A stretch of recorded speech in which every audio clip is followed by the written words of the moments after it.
اللہ نے پیدا کیا آدم اور حوا کو، وبث منہما رجالا کثیرا ونساء، اللہ فرماتے ہیں ہم نے ان دونوں سے بہت سارے مردوں اور انسانوں کو زمین سے بھر دیا۔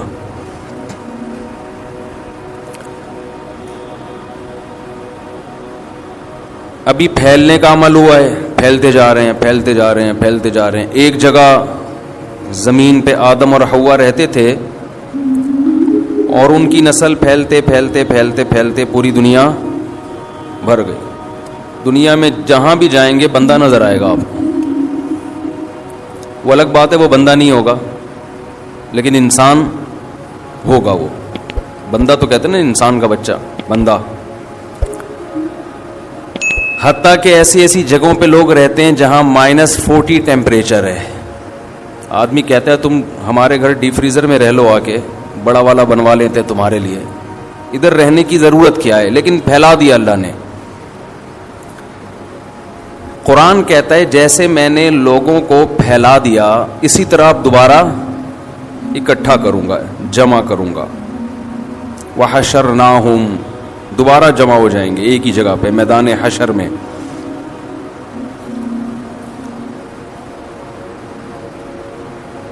یہ انسان کی بہت بڑی غفلت ہے کہ جب اللہ نے اسے پیدا کر کے پھیلایا ہے تو وہ چیزوں میں الجھ کے رہ گیا ہے، وہ چیزوں میں الجھ گیا ہے۔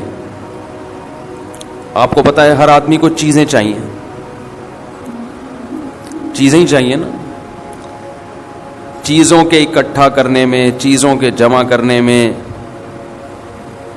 اور بالآخر جمع کرتے کرتے کرتے کرتے ایک دن اس کا انا للہ و انا الیہ راجعون ہو جاتا ہے، مر جاتا ہے۔ لوگ قبر پہ مٹی ڈال کے آتے ہیں، 2-3 دن روتے دھوتے ہیں، ان کو یہ نہیں پتا ہوتا رونے والوں کو کہ کل ہمارے پیچھے بھی رویا جائے گا۔ زیادہ ٹینشن لینے کی ضرورت، بولو نا، تو ٹینشن لے رہے ہیں آپ لوگ۔ تو ہم رو رہے ہوتے ہیں میتوں پر، ابا چلے گئے، اماں چلی گئیں، ہائے ہائے بھائی کا انتقال ہو گیا، ہائے ہائے ہمشیرہ چلی گئیں، ہائے ہائے یہ کیا ہو گیا، ابھی تو جانے کا ٹائم نہیں تھا، ابھی تو ویکسین لگوائی تھی۔ تو باتیں کر رہے ہوتے ہیں، رو رہے ہوتے ہیں، یہ نہیں پتا بہت جلد، زیادہ ٹائم نہیں ہے۔ اسی طرح ہمارے پیچھے لوگ رو رہے ہوں گے، تو ٹینشن کس بات کی بھائی؟ کیوں اتنا رو رہا ہے؟ کوئی نیا کام تھوڑی ہوا ہے، اور صرف اسی کے ساتھ تھوڑی ہوا ہے، اس کے ساتھ بھی ہوا، دوسروں کے ساتھ بھی ہوگا، اور سب سے بڑی بات یہ کہ آپ جو اتنا رو رہے ہو تو آپ کے ساتھ بھی کل ہوگا۔ ٹینشن لینے کا نہیں، ٹینشن اس بات کی لو کہ کل میں بھی جاؤں گا، اس کی نہیں لو وہ کیوں چلا گیا۔ افسوس اس پر ہے کہ اس کی ٹینشن تو بہت ہوتی ہے کہ یہ کیوں چلا گیا، اسے کیوں نکالا، اسے کیوں نکالا دنیا سے۔ اصل ٹینشن تو جب ہوگی جب آپ کہو گے مجھے کیوں نکالا۔ جب آپ دنیا سے جاؤ گے تو اصل ٹینشن اس وقت ہوگی جب آپ کہو گے مجھے، بولو نا کیا ہو گیا یار، مجھے کیوں نکالا، مجھے کیوں نکالا۔ دیکھو وزارت کے عہدے سے اگر کسی کو نکالا جائے اسے بھی ٹینشن ہوتی ہے مجھے کیوں نکالا، حالانکہ وہ بھی دنیا میں ہے، کھانا پینا، دنیا کی نعمتوں سے لطف اندوز ہونا یہ لگا ہوا ہے، وہ ٹینشن بھی کم نہیں ہے۔ اصل ٹینشن اس وقت ہوگی جب موت کا فرشتہ آئے گا اور آپ سے کہے گا کہ آپ پتلی گلی سے بولو نکلو، چلو بہت ہو گیا، بہت ہو گیا۔ قرآن اس حالت کا نقشہ کھینچتا ہے، کیونکہ ہم ابھی صحت مند ہیں، کھا رہے ہیں، پی رہے ہیں، سو رہے ہیں، چل رہے ہیں، لائف کو انجوائے کر رہے ہیں۔ ہماری جو ٹینشنیں ہیں وہ چھوٹی چھوٹی ہیں جن کو ہم نے بہت بڑا سمجھ لیا ہے۔ زیادہ تر لوگوں کی ٹینشنیں بتاؤں کیا ہیں آپ کو یقین نہیں آئے گا۔ زیادہ تر لوگوں کی جو ٹینشن ہے نا وہ چیز ہے جس کو اللہ نے سکون کے لیے پیدا کیا ہے۔ قرآن میں آتا ہے بیوی، زیادہ تر لوگوں کے لیے کیا ٹینشن ہے؟ جو آتے ہیں نا مسائل لوگوں کے، زیادہ تر کے لیے وہ ٹینشن ہے تو بھی ٹینشن، چلی گئی تو بھی ٹینشن۔ تو خیر مختلف لوگوں کے ساتھ میں تو سوچ رہا ہوں اس رشتے کا نام ہی ٹینشن رکھ دوں. آپ کی ٹینشن ہو گئی؟ یعنی شادی کو ہم کیا کہیں گے؟ بھائی آج مفتی صاحب آپ سے ٹینشن پڑھوانی ہے. ٹھیک ہے, ٹینشن پڑھوانا ہے. نکاح کا نام کچھ چینج کر دینا چاہیے. حقیقت ہے یہ. اتنے مسائل آ رہے ہیں. میں کبھی کبھار بیٹھتا ہوں نا صحن میں, تو کوئی بندہ آ رہا ہوتا ہے, ملنا ہے 2 منٹ, میں سمجھ جاتا ہوں یا تو اس لیے ٹینشن اس کو ہو رہی ہے کہ گھر میں ہے وہ, یا اس لیے ہے کہ گھر سے چلی گئی ہے, کسی حال میں خوش نہیں ہے. تو میں سوچ رہا ہوں اس رشتے کا نام کیا رکھیں؟ ٹینشن نامہ. نکاح نامے کو ہم کیا لکھیں؟ ٹینشن نامہ. یہ نام لکھ دینا چاہیے. تو بے روزگاری کی ٹینشن ہے, بیماریوں کی ٹینشن ہے, کرونا کی ٹینشن بھی ایک مستقل چپک گئی ہے جس نے لوگوں کو ڈپریشن کا مریض بنا دیا, بہت سے لوگوں کو. کچھ دن پہلے ایک واقعہ سامنے آیا, ڈاکٹر نے مجھے خود بتایا کہ باپ کو بھی کرونا ہوا, بیٹے کو بھی. باپ بچ گیا, بیٹا مر گیا. ماں کو بھی ہوا, باپ کو بھی, بیٹے کو بھی. ماں باپ بوڑھے تھے, بچ گئے. بیٹا جوان تھا, مر گیا. ڈاکٹروں نے بتایا کہ یہ ٹینشن سے مرا ہے, اس کو کورونا کی ٹینشن نے کھایا ہے. ٹینشن کی وجہ سے نا اس کی باڈی میں جو ایک سسٹم ہوتا ہے بیماری سے لڑنے کا, وہ سسٹم ختم. اور باپ بوڑھا اور ماں بوڑھی, ان کو ٹینشن نہیں تھی. پرانے لوگ ہیں نا, پرانے لوگوں نے ٹینشنیں کم پالی ہوئی ہیں, ان کو دنیا سے محبت کم.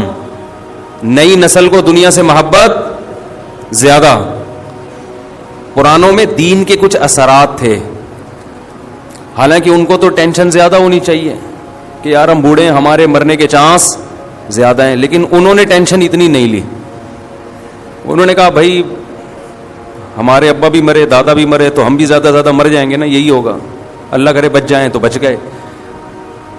عام طور پر ینگ جنریشن کو شوق ہوتا ہے, جو عیاشیاں اس نے دیکھی ہیں وہ ان کے بوڑھوں نے نہیں دیکھی. جو لائف کو انجوائے یہ کر رہے ہیں وہ ان کے بوڑھے نہیں کر رہے تھے. ان کو زندہ رہنے کا شوق زیادہ ہے. دیکھو زندہ رہنے کا شوق برا نہیں ہے, یہ ہر ایک کو ہوتا ہے, یہ انسان کی نیچر ہے, فطرت ہے. ہر جاندار چاہتا ہے کہ زندہ رہے. ہم جب سائنس پڑھتے تھے تو ہمارے ٹیچر نے ایک سائنسدان کا نام لے کے بتایا کہ اس کی یہ تھیوری ہے کہ ہر جاندار چاہتا ہے کہ وہ زندہ رہے. یہ اس کی تھیوری ہے. میں نے کہا یہ تو مجھ سے پوچھ لیتے, یہ بات آپ کیا خیال ہے بھائی, مجھ سے پوچھ لیتے. جو جاندار چاہے گا کہ وہ مرے تو اس کی تو نسل ہی باقی نہیں رہے گی, تو سارے مر جائیں گے نا ٹرک کے نیچے آ کے. خیر سائنسدانوں کی تھیوریز ہوتی ہیں بہرحال. تو ہر جاندار چاہتا ہے کہ وہ زندہ رہے. یہ برا نہیں ہے, یہ نیچر ہے اور ہونا بھی چاہیے. لیکن زندہ رہنے کی ہوس یہ بری چیز ہے. زندہ رہنے کی کوشش اعتدال سے, کیونکہ جو کام ہونا ہی ہے, جو چیز جو موت آنی ہی ہے, اس سے اتنی نفرت کس بات کی بھائی, یہ تو ہو گئی رہنا ہے نا. یہودیوں کے بارے میں اللہ نے کیا کہا قرآن مجید میں, یود احدہم, ان آپ کو بچا لے گی دنیا کی محبت سے, اور دنیا کی محبت سے بچانے کے نتیجے میں جو دنیا کی محبت انسان کو گناہ کرواتی ہے, شریعت کی خلاف ورزی کرواتی ہے, تو وہ محبت جب ختم ہو جائے گی تو شریعت کی خلاف ورزی ہوگی نہیں. یہ گناہ کے خلاف اینٹی باڈیز پیدا کرتی ہے آپ کے جسم میں. یہ گناہ کے سائیڈ افیکٹ سے بھی آپ کو روکتی ہے. تو اس لیے پھر اسی موضوع کو شروع کر دیتا ہوں کہ پہلے اس مردار کی محبت تو دل سے نکالو بھائی. یہ جو دیوار, اینٹیں اور دولت اور پیسہ اور گاڑی, یہ جو چپکنے والی چیزیں ہیں, ان سے تو اپنی جان چھڑاؤ, اس عذاب سے تو نکلو. اتنا مسلط کیا ہوا ہے, پتہ نہیں کیا سمجھتے ہیں جس کے پاس پیسہ ہے وہ دنیا کا کامیاب ترین آدمی ہے. سمجھتے ہیں کہ یہ تو بہت خوش قسمت ہے, ککھ بھی نہیں ہے. مرے گا تھوڑے دنوں میں, دیکھ لینا لاش پہ چلے جانا, جنازہ پڑھنا جا کے, کیڑے دیکھنا کتنے اس کی لاش پہ ہیں, گننا کھڑے ہو کر کیڑے دیکھ رہے ہوتے ہیں. مگر جو اپنے اندر ایک جراثیم ہے نا، جرثومہ ہے دنیا کی محبت کا، پتہ نہیں یہ کس نے دماغ میں یہ بھوسا بھر دیا ہے ہمارے. یہ جو میں باتیں کہہ رہا ہوں یہ آپ کو نہیں، میں اپنے لیے بھی کہہ رہا ہوں، ہمیں بھی نصیحت کی ضرورت ہے نا. دماغ میں کسی نے یہ بھوسا بھر دیا ہے کہ یہ مرا ہے میں نہیں مروں گا. آپ کہہ سکتے ہو نہیں بھائی ایسا کوئی بھوسا نہیں ہے، ہمیں پتا ہے کہ ہم بھی مریں گے. نہیں پتا بھائی، یہی تو بڑا فالٹ ہے. یہ زبان پہ رکھا ہوا جملہ ہے کہ میں مروں گا، یہ دل کے اندر نہیں ہے. مجھے لوگ پھر پتہ نہیں کہ سمجھاتے رہتے ہیں یہ کرو وہ کرو. ابھی پھر میں زیادہ پرسنل معاملات میں نہیں جانا چاہتا. یہ جو میں نے ہری پگڑی میں شادی کا قصہ سنایا ہے نا، جو میرا کلپ بڑا مشہور ہوا ہے، یہ میں نے دل پہ پتھر رکھ کے سنایا ہے. انسان اپنے ذاتی معاملات، خاص طور پر جس کا دوسری فیملی سے بھی، خاندان سے بھی تعلق ہو، وہ شیئر نہیں کرتا. یہ دل پہ پتھر رکھ کے اس لیے سنایا ہے کہ لوگوں کو سمجھ میں آئے کہ میں جو اتنے سالوں سے ایک ٹاپک پہ چیخ رہا ہوں اس کا مطلب کیا ہے. وہ ایک واقعہ اگر آپ بصیرت کی آنکھیں کھول کے وہ واقعہ اور بصیرت کے کان کھول کے وہ واقعہ سنیں گے تو آپ کو وہ فلسفہ سمجھ میں آئے گا. خیر، تو لاشوں کو دیکھ رہے ہیں. ہم جب حضرت مفتی رشید احمد صاحب رحمہ اللہ تعالیٰ کے ہاں رہا کرتے تھے تو 7-8 سال مدرسے کے اندر ہی رہے. بس مدرسے سے گھر، گھر سے مدرسہ، دنیا زیادہ پھرنے کا ہمیں موقع نہیں ملا. تو ہم تو اسی ماحول میں، علماء کی صحبت میں، بڑا اچھا ماحول تھا. کوئی دنیا داری کی باتیں نہیں، کوئی بزنس، وہ سب کرتے تھے، کاروبار سب کے تھے، کھاتے پیتے لوگ تھے. بعض طلبہ بڑے مالدار تھے لیکن باتیں نہیں ہوتی تھیں. باتیں یہی ہوتی تھیں دنیا مسافر خانہ ہے بھائی، مرمرا کے کیا ہو جائیں گے، ختم، فنش. تو مجھے یاد ہے کہ مجھے کسی کام سے جانا پڑ گیا اسلام آباد. بہت کئی سالوں کے بعد میں نکلا اور اسلام آباد سے بائی ایئر کراچی آ رہا تھا. کئی سال علماء میں رہنے کے بعد جب میں اسلام آباد میں جہاز میں بیٹھا ہوں تو بالکل ایک ایسے ماحول میں مجھے بہت عرصے کے بعد بیٹھنا نصیب ہوا جو بالکل ہی ایک بے دینی کا ماحول. آپ کے ایئرپورٹ کا ماحول اکثر تھوڑا دین سے دور ہی ہوتا ہے نا، لبرل لوگ زیادہ جاتے ہیں جہازوں میں سفر. اور خاص طور پر اس زمانے میں جب میرا خیال ہے 97-98 کی بات کر رہا ہوں گا میں. اب تو عام آدمی بھی جہاز میں سفر کرنے لگا، پہلے تھوڑا سا ذرا اونچے لیول کے لوگ سفر کرتے تھے. تو میں نے جو جہاز میں مسافر دیکھے سب 3 پیس سوٹ ٹائی میں، اکثر لوگ، اور بریف کیس ہاتھ میں. اکثر بزنس مین کا یہ اسٹائل ہوتا ہے نا، اچھا اسٹائل تھا. لیکن مجھے ایسا لگ رہا تھا مردہ لاشیں ہیں. ایک عجیب وحشت ہو رہی تھی ان کو دیکھ کے. معذرت کے ساتھ تھوڑے سے توہین آمیز الفاظ میں استعمال کر رہا ہوں، لیکن جو میرے دل کی کیفیات تھیں وہ یہ تھیں. عام طور پہ لوگ اس اسٹائل کو اور ایسے تاجروں کو دیکھ کر متاثر ہوتے ہیں کہ یار یہ ہے اسٹائل. متاثر نہیں ہو رہا تھا، مجھے اپنے حلیے پہ ناز ہو رہا تھا. ایک تو ڈریس کالے کوٹ، لباس تو سفید اچھا ہوتا ہے یار، جو ایک روحانیت ہے اس کے اندر. گورا بلیک کلر پہ فخر کرتا ہے. ہمارے نبی نے کس رنگ کو پسند کیا؟ سفید. کتنا فرق ہے بلیک میں اور وائٹ میں. آپ کبھی نہا دھو کے سفید کپڑے پہن کے مسجد آئیں، ایک الگ ہی آپ کو. اور میں آپ کو گارنٹی سے کہتا ہوں آپ 2-4 مہینے وائٹ کلر پہنے، اس کے علاوہ کچھ نہیں، پھر آپ کو وائٹ کے علاوہ وحشت ہوگی. آپ اللہ نے سفید کلر میں، سفید رنگ میں مرد کے لیے اتنی روحانیت رکھی ہے. دوسری بات، چونکہ وہ سارے تاجر تھے، نماز کا تو کسی کو خیال نہیں تھا. ایک ذہن میں ایک چیز آ رہی تھی کہ یہ اس دنیا کا جو مسافر خانہ ہے نا، جو بے وفا دنیا ہے، اس سے محبت کرنے والے لوگ ہیں تو کیسے بے وقوف لوگ ہیں. یہ ہم سے اچھے ہی ہوں گے، لیکن جو میری جو فیلنگ ہے میں تو وہ بتاؤں گا نا. وہ فیلنگ صحیح تھی غلط تھی میں اس پہ بحث نہیں کر رہا. لوگ پھر کہتے ہیں آپ توہین کر رہے ہو، انسلٹ کر رہے ہو. انسلٹ نہیں کر رہا.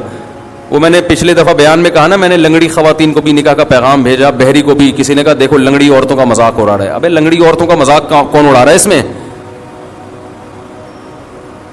اس میں مذاق اڑانے والی کیا بات ہے؟ ہم تو اپنا واقعہ سنا رہے ہیں کہ ہم نے ہر طبقے کو پیغام بھیجا تھا. ہاں یہ کہہ سکتے ہیں کہ لنگڑی کے بجائے یہ کہہ دیتے پاؤں سے معذور, تو یہ الفاظ نامناسب تھے, لنگڑے کے لفظ. یہ میں اس سے رجوع کرتا ہوں, لیکن جب ممبر پہ آدمی گھنٹے گھنٹے بیان کرتا ہے تو 2-4 الفاظ دائیں بائیں ہو جاتے ہیں. باقی کسی کی پاؤں کے معذور کا مذاق اڑانا یہ تو بہت بڑا جرم ہے. نبی صلی اللہ علیہ وسلم نے فرمایا کسی کے عیب پر کا مذاق مت بناؤ, اس کا امکان ہے اللہ اسے صحت دے دے اور اس بیماری میں تمہیں مبتلا کر دے. اصل تو آخرت ہے, آخرت میں پتہ چلے گا کون کتنا بڑا فنٹر تھا دنیا میں. تو میں جب ان کو دیکھ رہا تھا تو مجھے ایک عجیب وحشت ہو رہی تھی اس ماحول میں, جہاز کے اس ماحول میں. وحشت یہ ہو رہی تھی کہ یہ سارے یا ان میں سے اکثر بریف کیس میں دولت لے کے گھوم رہے ہیں, یہ نوٹوں سے محبت کرنے والے لوگ ہیں. یعنی جو میری کیفیات تھی نا وہ میں آپ کو سمجھا نہیں سکتا. اچھا میری تو یہ کیفیات پورے راستے کے یار کن لوگوں میں بیٹھ گیا ہوں. مجھے وحشت ہو رہی تھی, میرا دل چاہ رہا تھا کہ میں یہاں سے اٹھوں, اسی ماحول میں جاؤں جو مجھے وہاں مدرسے میں ملا ہے. میری یہ فیلنگ تھی جس کی وجہ مجھے سمجھ میں نہیں آ رہی تھی. بات آئی گئی ہو گئی, اتفاق سے ہمارے حضرت مفتی رشید احمد صاحب کا سفر ہوا. امریکہ گئے یا پتہ نہیں کہاں جانا ہوا ان کا. بیان کے بعد انہوں نے کہا بہت دنوں کے بعد نکلا ہوں میں. عجیب عجیب لوگ دیکھ کے مجھے کیا ہو رہی تھی, وحشت. پھر فرمایا جب میں یہاں آیا ہوں طلبہ کو دیکھا ہے, ماشاءاللہ ان کے چہروں پہ داڑیاں, چہروں پہ رونق, نماز کے نشان. فرمایا ایک عجیب روحانی سکون مل رہا ہے. تو میری جو کیفیت تھی مجھے خیال ہوا کہ یہ ہمارے شیخ کی وہی کیفیت. اس سے پتہ چلتا ہے کہ اہل اللہ کی صحبت کتنی اہم چیز ہے. بہت سی چیزیں جو کتابوں سے انسان نہیں سمجھ پاتا, بیانات سے نہیں سمجھ پاتا, وہ انسان اہل اللہ کی صحبت میں رہ کے سیکھتا ہے. آپ کے دل کی کیفیات بدلتی ہیں. اب آپ کہہ سکتے ہو اس میں وہ کون سا ہو کے نہا دھو کے نہیں بیٹھے ہوئے تھے, کیا بدبو آ رہی تھی کیا ان کے جسم سے جہاز میں, جو مفتی صاحب کو وحشت ہو رہی تھی؟ کیا ہو گیا بھائی؟ آپ کہہ سکتے ہیں کہ اسلام آباد سے جب ہم چڑھے جہاز میں اور وہ سارے کوٹ ٹائی والے تاجر بیٹھے ہوئے تھے, اور ان میں ایک آدھ اچھے بھی ہوں گے, نمازی بھی ہوں گے, اکثر تو بیچارے بے نمازی دنیا دار قسم کے لوگ تھے, تو کیا ان سے کیا بدبو آ رہی تھی جو آپ کو اتنی وحشت ہو رہی ہے؟ یہ روحانی بدبو ہوتی ہے, یہ جسمانی بدبو بولو نہیں ہے, یہ روحانی بدبو ہے. یہ روحانیت پیدا ہوتی ہے اہل اللہ کی صحبت میں, اللہ والوں کی صحبت میں وقت گزار کے. ہمیں یاد ہے ہم بچپن میں جب بنوری ٹاؤن جایا کرتے تھے, ایسا لگتا تھا ایک نور برس رہا ہے آسمان. ہم تو یونیورسٹی کالج کے ماحول میں رہنے والے. ارے ہم اسکول سے نکلتے تھے, گھر سے نکلتے تھے, بیگ لٹکا کے اسکول جاتے تھے. ایک نمبر کے شرارتی, اللہ معاف فرمائے. اسکول پہنچتے پہنچتے اڑنگیاں دینا ایک دوسرے کو. اسکول بھی ہمارا قریب نہیں تھا. اب تو بچے گھر سے نکلے, وین میں بیٹھے, مائیں لپائی پتائی کر کے ان کو ڈسٹمپر سے وہ ہر طرح سے تیار کر کے دھکا دیا گاڑی میں, وہاں اسکول میں اترے, وہاں ان کو ٹیچر نے ریسیو کیا بڑی تمیز کے ساتھ, آئیے بیٹھیے تشریف رکھیے. بڑی عزت ان کی, باپ سمجھ کے ان کو گھر میں پالا جا رہا ہوتا ہے. پھر وہاں ڈانٹنا نہیں ہے, مارنا تو سوال ہی, ڈانٹنا بھی نہیں ہے. بچے کی رسپیکٹ مجروح ہوتی ہے, اس سے سیلف رسپیکٹ پہ اثر پڑتا ہے. ایکچولی بچے کی مینٹل گروتھ نہیں ہو پاتی. ایک نمبر کا فرعون متکبر بنتا ہے وہ. کبھی کبھار چلتے پھرتے ویسے ہی ہلکا پھلکا بچے کو ایک آدھ چماٹ, زیادہ نہیں, زور سے نہیں, کبھی کبھار. زیادہ کرو گے تو بد اخلاقی ہے یہ. وہ پوچھے کیوں مارا, کہہ رہے یہ بتانے کے لیے کہ میں باپ ہوں. ایسا نہ ہو تھوڑے دنوں میں وہ اپنے آپ کو باپ سمجھنے لگتا ہے. یہ ہو رہا ہے. کل میں جی ٹی وی پہ انٹرویو دے رہا تھا تو کسی لبرل نے یہ کہا کہ آج کل ماں باپ بچوں کے حقوق ادا نہیں, کھلا نہیں رہے ان کو, ان پہ خرچ نہیں کر رہے. یہ پتہ نہیں کون سی دنیا میں رہتے ہیں. لاکھوں میں ایک والدین ایسے ہوتے ہیں جو بچوں پہ خرچ نہیں کرتے. 99% والدین بچوں پہ ان کی ضرورت سے زیادہ خرچ کر رہے ہو, سب کچھ لٹا کے کھلا رہے ہوتے ہیں. یہ پتہ نہیں کون سی دنیا میں یہ لبرل لوگ رہتے ہیں, پھینکنے کے لیے بیٹھے ہوئے ٹی وی میں, پھینکتے رہو بس بیٹھ کے. اپنے معاشرے کو بس نیگیٹو کر کے دکھاؤ کہ ہم گندے ہیں. اور بھائی ہمارے یہاں اولاد پہ باپ اتنا خرچ کرتا ہے کہ آپ کی گورا تو ایک کمبخت ایک دھیلا بھی پڑا ہوگا. آج کا بچہ, باپ میں یہ مجال نہیں ہے کہ بچے کو انڈا کھانا ہے اور باپ کہ نہیں تو جیم سے روٹی کھائے گا. وہ پرانا زمانہ تھا ونس اپون اے ٹائم کہ جو پکائے کھا, تیری مرضی کا نہیں. ہمارا اللہ کا شکر ہے مالی حالات بہت اچھے تھے, لیکن ہماری ماں نے ہمیں اپنی مرضی کا کھلایا ہے, ہماری مرضی کا نہیں. مجھے اپنی